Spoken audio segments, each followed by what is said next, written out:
Salut à tous, c'est Antoine pour Tech Addict. On se retrouve aujourd'hui pour la quatrième et dernière vidéo de cette série sur l'apprentissage tout simplement des composants d'un ordinateur.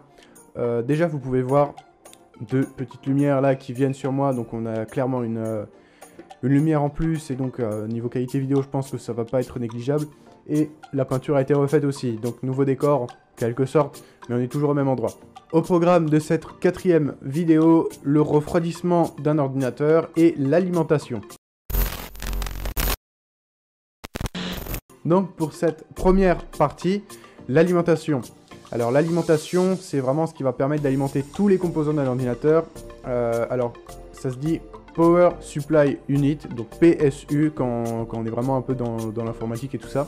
Donc ça va permettre de vraiment fournir l'alimentation totalement nécessaire au PC pour qu'il fonctionne correctement, pour que tous les composants reçoivent leur quantité d'électricité nécessaire et tout ça. À savoir que les normes ne sont pas partout dans le monde. Aux États-Unis par exemple, le bloc d'alimentation délivre un courant à 110 volts à environ 60 Hz, tandis qu'en Europe, la norme c'est de 220 volts pour une fréquence d'environ 50 Hz. C'est la raison pour laquelle certains blocs d'alimentation, que ce soit sur des PC bas de gamme ou haut de gamme, ça dépend vraiment de la marque, etc. Certains blocs d'alimentation possèdent un espèce de commutateur derrière afin de régler tout simplement si on est sur une base en 110 volts ou en 220 volts. Chaque bloc d'alimentation possède en fait une puissance différente en fonction de tout simplement les besoins de votre ordinateur. Vous n'allez pas prendre une alimentation à 1600 watts par exemple pour un ordinateur qui va faire que de la bureautique. Et à l'inverse, vous n'allez pas prendre une alimentation 300 watts pour jouer à du gaming par exemple. Alors pour du multimédia en général ou des PC un peu voilà, bas de gamme pour vraiment des petites tâches bureautiques, on est sur des alimentations entre 350 et 550 watts en moyenne. Alors pour du gaming, du montage vidéo, de l'usage vraiment plus professionnel, là on tourne entre 550 et attention 1600 watts pour vraiment avoir une machine très puissante, mais on trouve très peu encore de machines qui ont une alimentation entre 1400 et 1600 watts. Là, c'est vraiment du très beau. Alors, il existe différents types de formats d'alimentation. Le plus utilisé, c'est le format ATX, qui est le format le plus classique. D'autres formats d'alimentation existent. On retrouve par exemple le Flex ATX. Ce format Flex ATX est utilisé sur les Barebone Shuttle et on retrouve aussi le format TFX. Alors, sur certaines alimentations, on retrouve une certaine modularité. Il existe actuellement 3 niveaux de modularité sur une alimentation. Le premier, c'est le non modulaire. C'est en général sur les alimentations bas de gamme ou premier prix. On retrouve en fait tout simplement tous les câbles directement fixés à l'alimentation qu'on ne peut pas débrancher. Donc vous pouvez ni en rajouter, ni en enlever. Tout est déjà là et si vous avez besoin de câbles supplémentaires, il faut tout simplement changer d'alimentation. Le deuxième, c'est le semi-modulaire. Alors là, on retrouve les câbles principaux, tout ce qui concerne par exemple la carte mère, tout ce qui est alimentation de la carte mère. Donc on retrouve le gros connecteur ATX, les connecteurs 8 pins pour le CPU, etc. Et sur ce niveau, vous pouvez aussi du coup rajouter ou enlever des câbles pour avoir un cable management un peu plus parfait.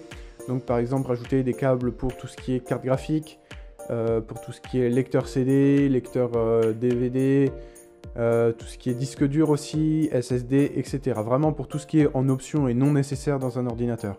Le troisième niveau, c'est la modularité complète tout simplement. Vous avez une alimentation avec aucun câble connecté directement dessus.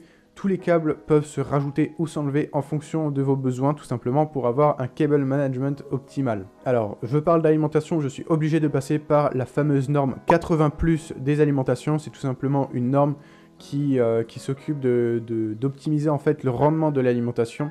Parce que toute l'électricité que vous allez envoyer dans l'alimentation ne va pas forcément être restituée au même niveau. Par exemple, si vous entrez, je sais pas, 400 watts dans une alimentation, ce n'est pas garanti que les 400 watts sont là. En général, ça tourne autour de 350 watts par exemple. A savoir aussi que le rendement max se situe environ à 50% de la charge de l'alimentation. Donc si vous avez une alimentation de 500 watts, si vous avez une utilisation de 250 watts, là le rendement sera au maximum de ses capacités. Deuxième partie, on va s'intéresser maintenant au refroidissement d'un ordinateur. Alors, il existe deux types de refroidissement dans un ordinateur. Alors, la première solution pour refroidir des composants d'un ordinateur, c'est tout simplement du air cooling. Qu'est-ce que c'est que du air cooling? C'est tout simplement un radiateur comme on dit dans l'informatique, ça s'appelle un ventirad, avec un ou plusieurs ventilateurs. Le ventirad est tout simplement positionné sur le composant à refroidir, que ce soit sur la carte mère ou sur le processeur. En général, on remarque beaucoup plus sur le processeur étant donné que c'est plus volumineux. Le radiateur va absorber en quelque sorte la chaleur émise par le processeur ou le composant en question. Et le ventilateur va évacuer la chaleur de ce composant afin d'évacuer tout ce qui est possible du boîtier, donc par d'autres ventilateurs. Alors la deuxième solution, mais qui est beaucoup moins utilisée, même si elle fait énormément parler d'elle, surtout dans le milieu du gaming, c'est le water cooling. Vous en avez peut-être déjà entendu parler, c'est tout simplement un liquide de refroidissement qui est mis dans un circuit fermé, en général fermé bien sûr, où il y a aussi un ventirad, sauf que là c'est externalisé, c'est pas du tout collé sur le processeur, c'est vraiment d'un autre côté pour faire de la place tout simplement. Donc comment fonctionne un water cooling? Tout simplement, il y a une pompe qui fait circuler le liquide de refroidissement dedans, dans ce circuit, qui va passer sur le composant au contact d'une plaque métallique, afin d'être vraiment le plus près du composant, afin d'absorber le maximum de chaleur. Le liquide va remonter jusqu'au ventirad, là où les ventilateurs vont extraire aussi cette chaleur qui sera mise dans le ventirad, et à chaque fois le liquide du coup sera refroidi et fera cette boucle entre le ventirad, le composant, le ventirad et ainsi de suite, afin de tout simplement d'avoir moins de bruit, parce qu'un ventirad classique est plus bruyant, et aussi d'avoir un certain espace dans le boîtier qui permet de vraiment voir beaucoup plus les composants. Alors qu'en est-il vraiment de l'efficacité de ces deux systèmes? Alors globalement, tout bon gamer vous dira que rien ne vaut un bon ventirad, mais vraiment des très gros ventirad alors, voire directement un bon water cooling. Sachant que pour les mêmes gammes de prix, si on est dans les plus haut gammes dans le air cooling, on arrive à avoir de vraiment très bonnes choses aussi en water cooling, donc ça dépend vraiment de ce que vous avez envie. En revanche, si vous prenez du water cooling d'entrée de gamme, avec en général ça tourne pour 50 € les entrées de gamme en water cooling. Si vous prenez un air cooling à 50 €, les performances seront nettement mieux sur du air cooling que sur du water cooling pour le même prix. Tout cela se calcule en capacité maximale de refroidissement.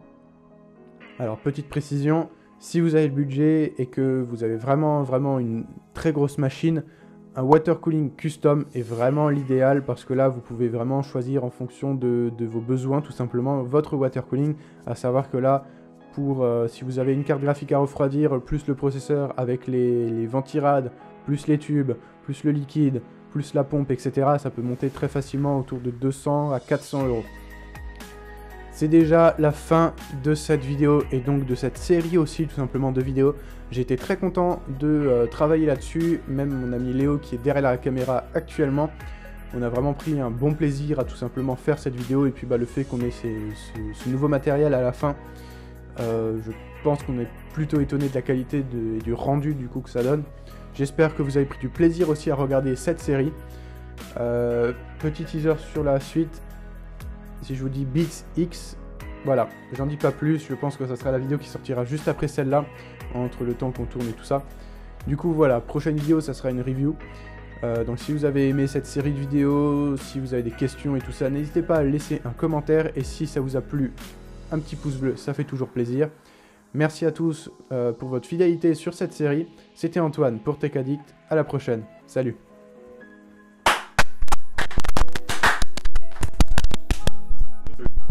C'est une fin de tournoi.